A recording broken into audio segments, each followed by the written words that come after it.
Good morning guys, welcome back to a brand new video here from sunny Central Portugal. If you guys don't know already, me and my partner Bee bought this epic 57-acre property on the side of a mountain in Portugal, and it's absolutely incredible. And we've got a really cool video for you today, so stay tuned.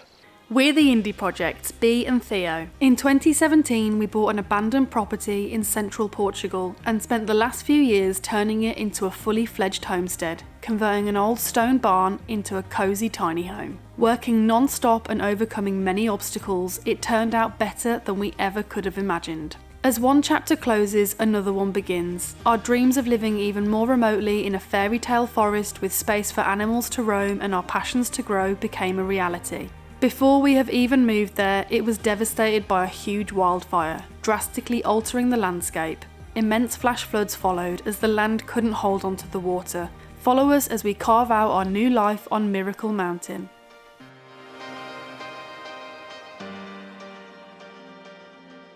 We recently had a team of local strimmers come to the homestead to help with land clearance before summer comes.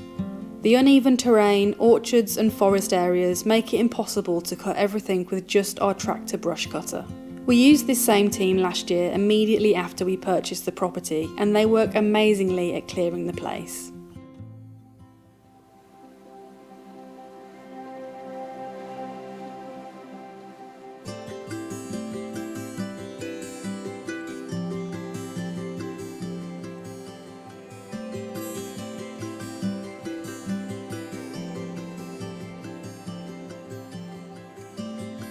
We are flames, we are fire,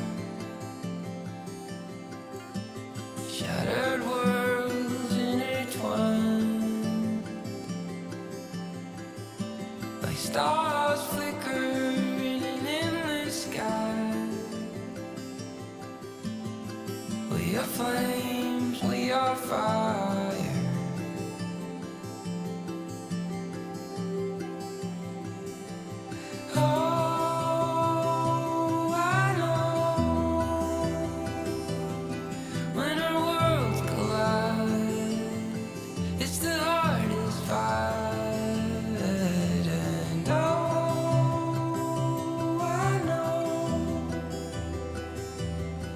One day we'll find we catch the light and burn our way home. Our way home.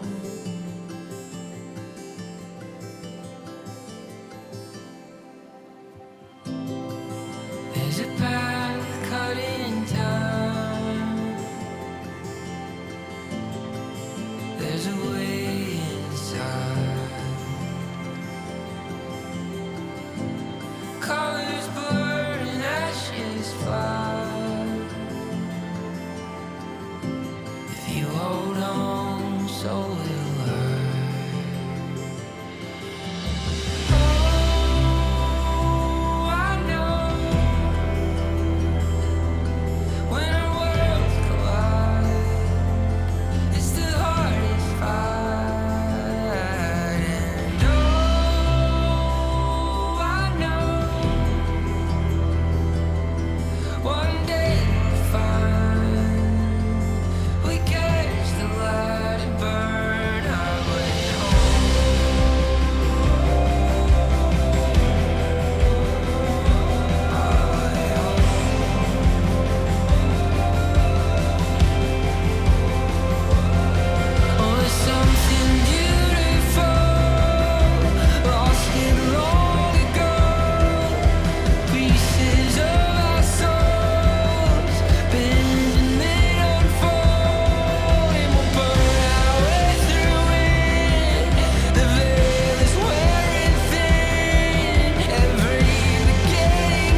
can we just appreciate how amazing our property is now looking now it's been trimmed? I do love it when it's been trimmed, and it sounds really daft, but when it's all grown up around the bottom of the trees and stuff, it makes it feel smaller.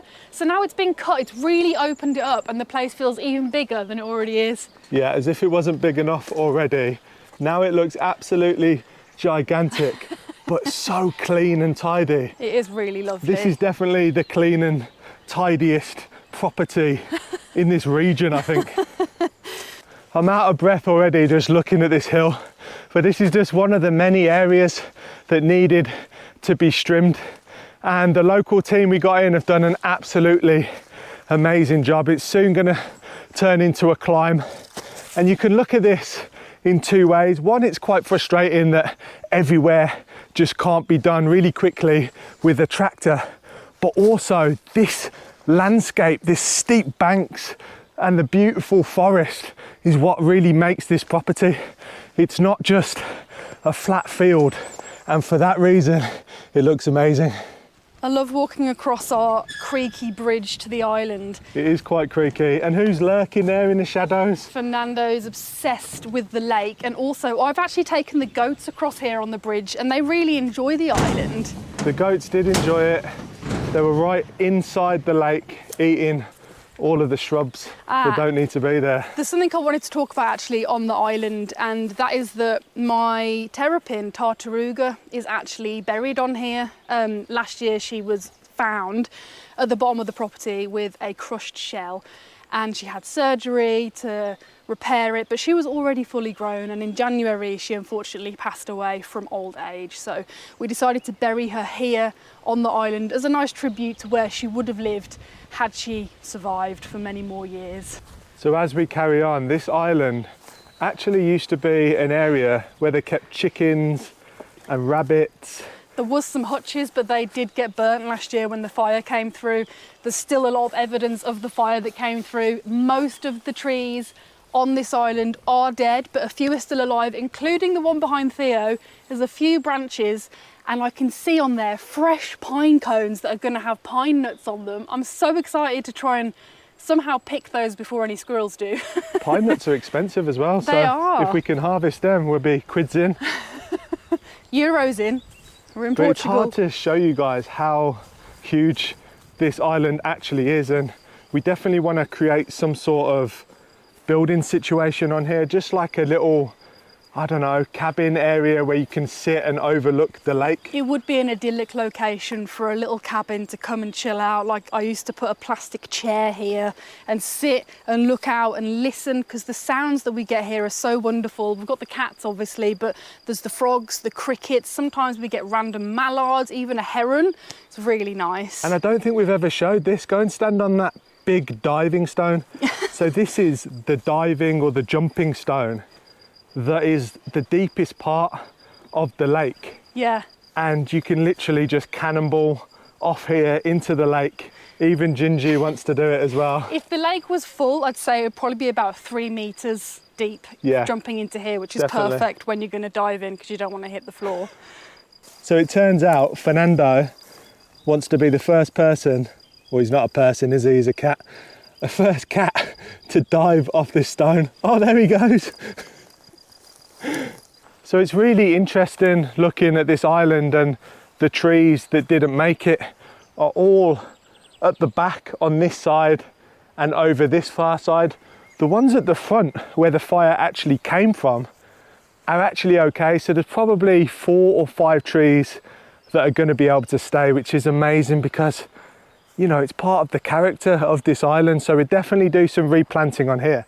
But if you come and have a look at this tree and see how burnt it actually is, and Ginjey's climbed up there. She's so cute and loves climbing. She was actually found up a tree, and that is why she lives with us now, because she got taken to a vet. But there is some fresh growth on top of this tree, which is very positive.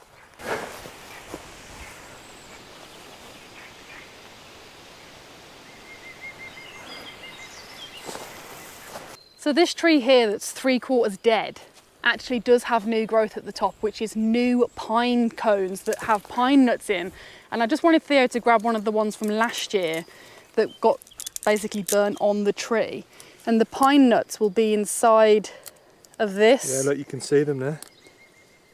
There's a pine nut. But obviously it's very old and dried out. You do not want to eat that. But I'll have to get the long lens to show you the green ones because they have the fresh nuts in, yeah? So these ones are full of old dried up pine nuts. Yeah, there we go. So if we can get our hands on the ones all the way at the top, you literally won't be able to see them on the GoPro. We could probably have about 10 pine nuts. But we do have about a million of these. 500 of these trees. Yeah, we have a lot of these pine trees that produce pine nuts. That's we one. should change our name to Pine Nut Farm. Yeah, that's one there, and I haven't fully checked to see if it has any new growth, but it might. But I'm stupidly excited to see I can see at least 2 new ones up there, which is very thrilling indeed. So we're just on our way further down the property, and we are now standing on our main cherry orchard, and it's a super exciting time because pretty much most of the cherries are ready to pick right now. We had some early blooming trees that we've already picked. We had friends over to help us pick them, and we've already made cherry jams, and also Bee made a cherry pie. It was absolutely lovely. I'm going to pick one right now because they are absolutely wonderful. Look at that. Is that not just a perfect cherry? And it tastes so good. Absolutely organic, no chemicals, completely natural and wonderful tasting. And let us know in the comments if you'd like to see the whole process from picking the cherries to sorting them out and then turning them into something delicious in a future video, because I know I'd like to share that with you, but I only want to do that if you're interested in seeing it. So I was just about to say how clean and tidy these roads are looking, because after they've done all the strimming, what they do is they go over with a leaf blower and blow all the debris off the roads. And I've just noticed down here some scat right in the middle of the road, and I can actually see some cherries in it, which is ridiculous. Don't eat that, Furrnando. But that, I believe, is from a genet. And the genet, we have a resident one here on the property, and we catch it all the time on the trail cameras. And the genets love to eat fallen fruit.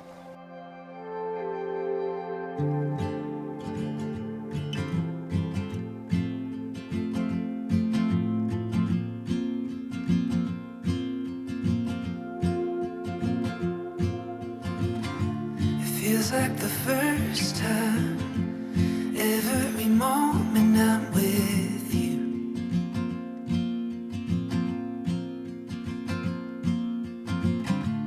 You still catch my eye with every little thing you do.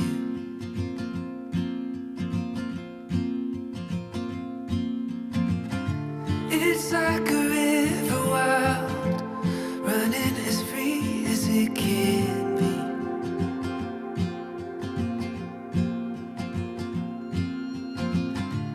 Oh, it's waking up and realizing I'm still in a dream.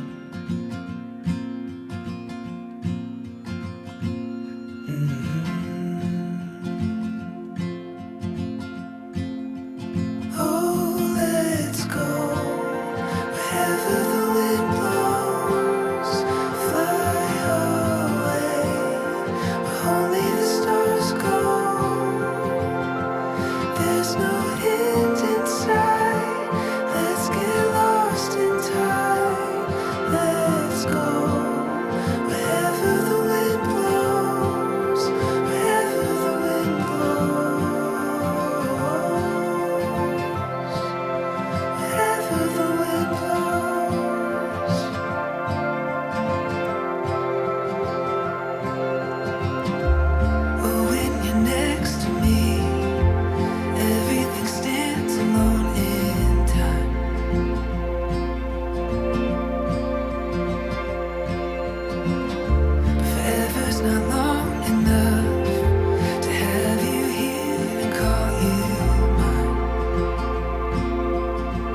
Since we spotted that scat in the middle of the road, we're now spotting it absolutely everywhere. So this animal's been having a whale of a time, and we're gonna set up our trail cams along the route where it's been pooping every day to see if we can figure out exactly who it is.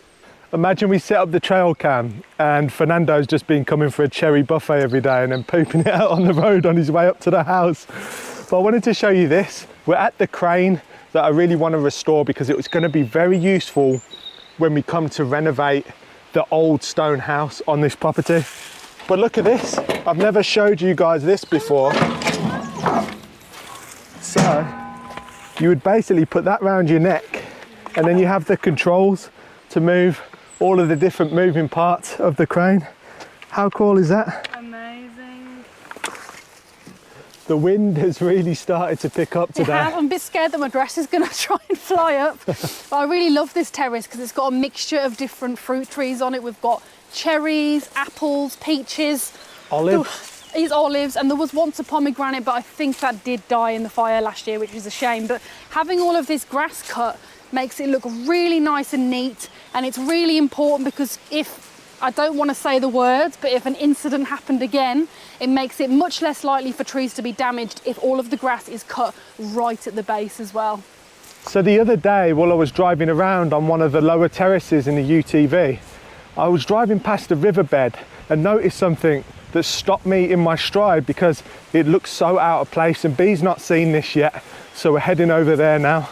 We might have found the person who is creating all this scat. Furrnando has just done a poo right in the ashes, but like a good boy, he's covering it up. He says he doesn't want to be pooing on YouTube, but it's just a necessity when you're walking around. Sometimes you just have to go. So in this area, there's some massive boulders that I'm walking past, and to actually see the size of these boulders, that is me standing up straight, and that is the size of the boulder. So they're absolutely massive. But over there, Bee has just noticed. I can't believe it. Look at the size of that crater. How crazy is that? So this boulder has actually fallen out of its pocket that you can see right over there. Oh. It's fallen out the size of the bank. The ground's really soft around it. The ground's soft, it's just dried out completely and fallen out. That would have been basically the erosion from the flooding has caused that. The problem is, it is right in the middle of this riverbed, so I need to find a way of moving that stone out the way somehow. Oh my, it's massive. It's huge, it's colossal.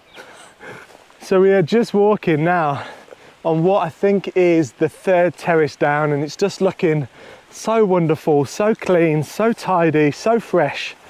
And this place just fills me with a massive sense of pride. It's definitely a venture owning this property, but it's looking so good. And what I wanted to talk about are these massive banks we have at the bottom of each terrace with a big ditch at the bottom to collect water, just like you would with swales in the permaculture principles. They collect the water and it slowly lets it out onto the terraces so they're nice and lush and full of water. But these banks right here, you can't really tell, but if I actually get in the ditch, you might be able to see how big they are. So I'm standing up tall, and if I lie down, you can probably see better. They're massive. They're probably 15, 20 feet high, and they're really steep. And the only way, because they're so rocky and uneven, is to use a brush cutter, strimmer, to get rid of all of the long grass. We left the top two terraces with strips of wildflowers for the pollinators. The flowers have already begun to die off. However, it's nice to see the change from fresh and vibrant to dying and darkening. Butterflies, grasshoppers, bees, flies, and plenty of other insects use these areas to feed and live. So I might be biased, but look at this absolute beaut of a cat who feels like he has to guard us. So everywhere we go, he lies down by your side or overlooking you just to make sure everything's all right. He's having a great time. See, he hears a noise, he looks around, and he wants to make sure we're safe. Basically a dog.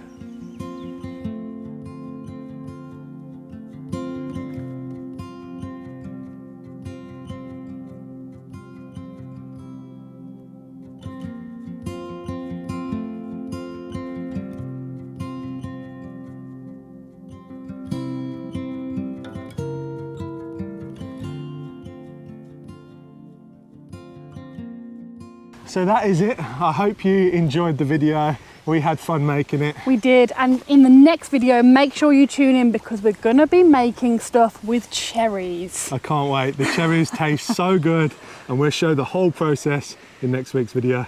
Catch you later.